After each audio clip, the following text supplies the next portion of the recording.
मेरा घर सुना हो गया, मेरे बाल बच्चे जाते थे और मेरी धर्म पत्नी थी, श्रीमती जी थी, वो भी उसके जाल में फंस गई, तो मैं जी करके करूंगा क्या?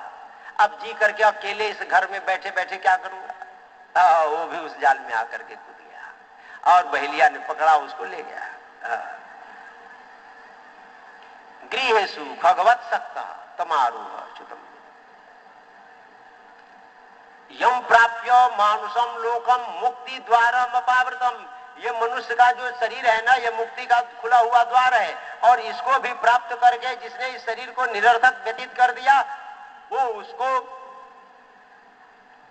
आरूढ़ च्युत कहते हैं, पहुंच गया है अंतिम सिद्धि पर। ये मनुष्य का जो शरीर है अंतिम सिद्धि है, मोक्ष मार्ग में प्रवेश करने का ये अंतिम सिद्धि। और यहां से यदि नीचे गिर गए तो पता नहीं 84 लाख योनियों में कब तक भटकते रहेंगे, कोई पता नहीं। मैंने शिक्षा ली कपूत अजगर से, मैंने शिक्षा ली कि जो कुछ प्रारब्धानुसार मिल जाए उसी से जीवन जी ले। सिंधु से गंभीरता का उपदेश लिया, पतंग से रूपाशक्ति नहीं रखनी चाहिए शिक्षा लिया, मधुकृत्य मधु निकालने वाला भौरा, भौरा से ये शिक्षा लिया कि संग्रह नहीं करना चाहिए। गज से क्या शिक्षा लिया? एक हाथी था, वो वन में हाथी फंसाने वाले गड्ढा खोद देते हैं, उसके ऊपर एक हाथनी बना करके रख देते हैं और वो जाता है स्पर्श के लिए और उसमें गिर पड़ता है। तो मैंने ये शिक्षा लिया, पदापि जुवतिम भिक्षुर न अस्पृशे दारवीमपि अस्पृशन करीब बध्येत करिन्या अंग संगता। सन्यासी को, कास्ट के स्त्री को भी अपने पांव से भी नहीं छूना चाहिए।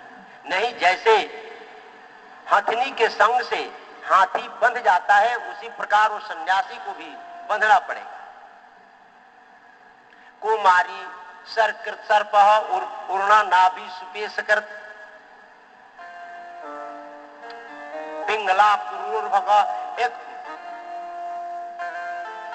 पिंगला से मैंने शिक्षा लिया। एक पिंगला वैश्या थी, पिंगला नामा वैश्यासित विदेहा नगरे पुरा। विदेह नगर में पिंगला नाम की वैश्या थी। एक दिन संध्या के समय खूब श्रृंगार वगैरह करके और मार्ग में खड़ी हो गई। हाँ, कोई जाए तो सोचे कि अब मेरे पास में आएगा, लेकिन कोई ना आए। अरे कोई ना कोई आने वाला है, लेकिन कोई ना आए।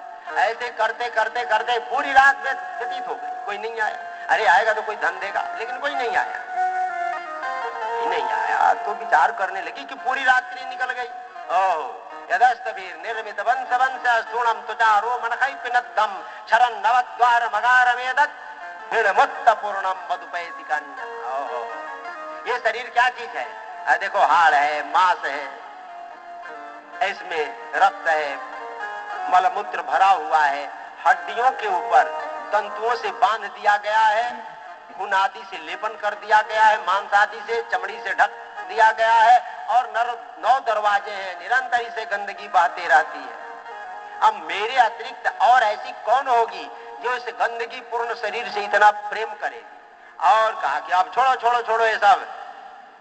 आशा ही परमम दुखम नैराश्यम परमम सुखम यथा संचित्य कांतासम सुखम सुस्वाप पिंगला। अब उसने आशा का त्याग कर दिया। चलो चलो अब सोवो सोवो। जा करके आशा का त्याग की, तब निंदा आई। तो दत्तात्रेय जी कहते हैं कि आशा ही परमम दुखम, आशा ही संपूर्ण दुखों का मूल है। इसलिए आशा का परित्याग करके निराशा में घुस जाना चाहिए। आशा संपूर्ण दुखों की जननी। एक कुमारी से शिक्षा लिया। क्या शिक्षा लिया? एक कुमारी थी, उसकी शादी होने वाली थी, सगाई वाले आए थे, सगाई वाले आए थे, हाँ आए थे। तो वो धान कूट रही थी, घर में चावल नहीं था, तो उसके हाथ में चूड़िया थी, वो बाजे। तो 1 निकाला, 2 निकाला, 3 निकाला, 4 निकाला, 2 चूड़ी रह गया। जब 2 चूड़ी रह गया तब भी बजे, तो एक और निकाल लिया, तब 1 रह गया। बासो बहुनाम कलहो भवेत वार्ता द्वयोरपि एक एव चरे तस्मात् कुमार्यायु कंकण। बहुत लोग रहते हैं, जब भीड़ रहती है तो हल्ला गुल्ला होता है, लड़ाई झगड़ा होता है, और दो भी रहते हैं तब भी बातचीत होती है। इसलिए सन्यासी को, योगी को अकेले ही रहना चाहिए।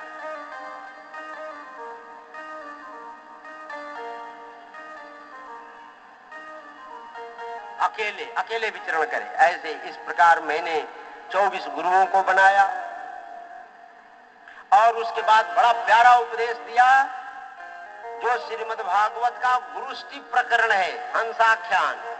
एक बार सनकादिक ब्रह्मा जी के पास में गए और उन्होंने पूछा, गुणे स्वाभिषते चेतो गुणाचेत प्रभो कथम अन्योन्य संत्यागो मुमुक्षो तितित्रिशो। जो मुमुक्षु जन है, जो तितिक्षु जन है, गुण और चित, इन दोनों को पृथक कैसे करें? गुण यानी विषय चित में है या चित में विषय है, हम ये जानना चाहते हैं। बहुत गुरुष्टि, विषय और चित्त का विषय बड़ा कठिन है, तो ब्रह्मा जी नहीं समझ पाए। नाभ्यपत्यत कर्म थी, नहीं समझे तो उन्होंने भगवान को पुकारा।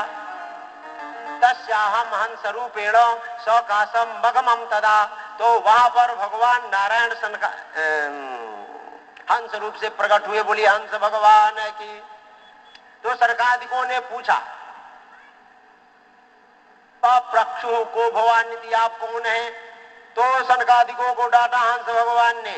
वस्तुनो यद्य नानात्वम आत्मनः प्रश्न ईदृशा कथम घटेत वो विप्रा वक्तुर्वे वक्तुर वामेकया स्त्रिय। अरे तुम लोग मूर्ख हो, क्या पूछ रहे हो? आप कौन है? हाँ, यह पूछ रहे हैं कि आप कौन है? है कि ये बताओ, तुम्हारी आत्मा और मेरी आत्मा दो है क्या? नहीं, एक है। जब हमारी तुम्हारी आत्मा एक है, सारे संसार की आत्मा एक है, तो हम और तुम दो हैं क्या? नहीं, एक ही है। तो फिर ये प्रश्न कैसे पूछ रहे हो और मैं उत्तर कैसे दूं? एक दृष्टि और दूसरी दृष्टि, पंचात्मकेषु भूतेषु समानेषु च वस्तुतः को भवानिति वह प्रश्नो वाचारंभो यनर्थकः। अच्छा ये बताओ, जिन पंचभूतों से तुम बने हो, छित जल पावक गगन समीरा, पृथ्वी जल तेज वायु आकाश, जिस शरीर से आप निर्मित हैं उसी से हम निर्मित हैं, तो हम और तुम दो हुए क्या? नहीं, एक ही है। तो तुम्हारा प्रश्न ही गलत है। गुणे स्वाभिषते चेतो गुणाश्चेत प्रजा जीवस्य देह उभयम गुणाश्चेतो मदात्मना। चित और विषय दो चीज नहीं है, एक है। और ये जीव के दोनों शरीर है। जागृत स्वप्नम सुसुप्तम च गुणतो बुद्धिवृत्तियः तासम विलक्षणो जीवः साक्षित्वेन विनिश्चितः।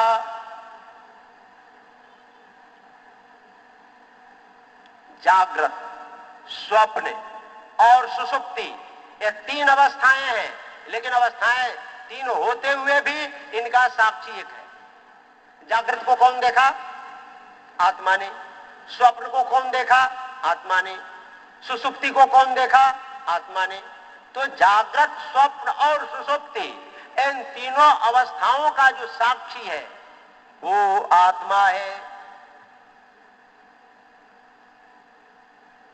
उसके अलावा दूसरा कोई नहीं है। और वही विषय के रूप में है, वही चित्त के रूप में है, वही इंद्रियों के रूप में, सब रूपों में बस वही है। जैसे स्वप्न में देखने वाला निर्मित होती है, उसी में प्रकाशित भी होती है। जैसे घड़ा किसका बनता है? मिट्टी का।